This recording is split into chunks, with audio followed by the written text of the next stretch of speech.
At the Swedish Lund University Diabetes Center, Professor Allan Vaag has recently accepted the Distinguished Clinical Leaves Group Professorship in Endocrinology.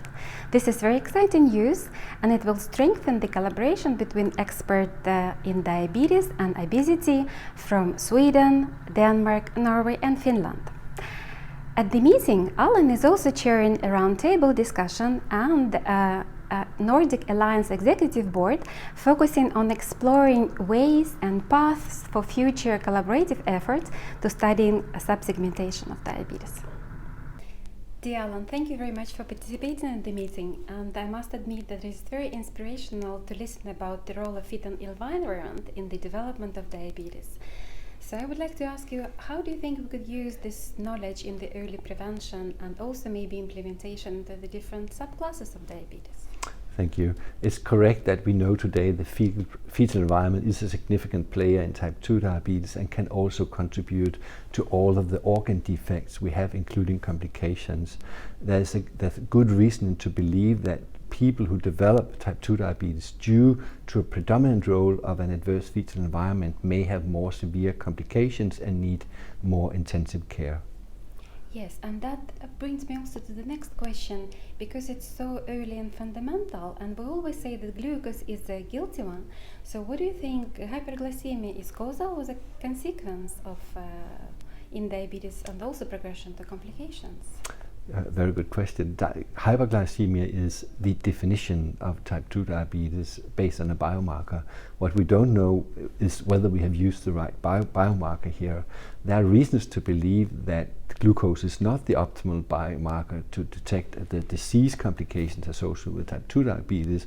For instance, because many complications are present already at the time of diagnosis before glucose increases, but also because we have learned from new drug classes, including SGLT2 inhibitors, that you can treat complications of diabetes in people who actually do not have diabetes, including heart failure and chronic kidney disease, suggesting that the biology has other components as compared with the hyperglycemia per se.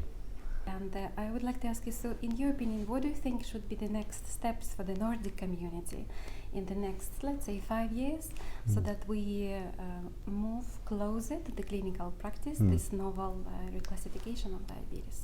I think that's also a very good question, and it's the answer is also simple and kind of obvious, and one thing that actually is argument for being here. I think collaboration across the Nordic countries where our infrastructure and patient populations are so similar.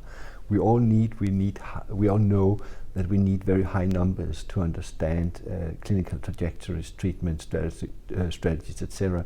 We also know that there's a need of a lot of scientists within this field because there's so many unknowns.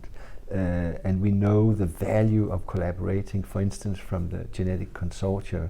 So one thing we should do is to collaborate to establish and expand, establish new cohorts, but also to expand existing cohorts with the right phenotypes.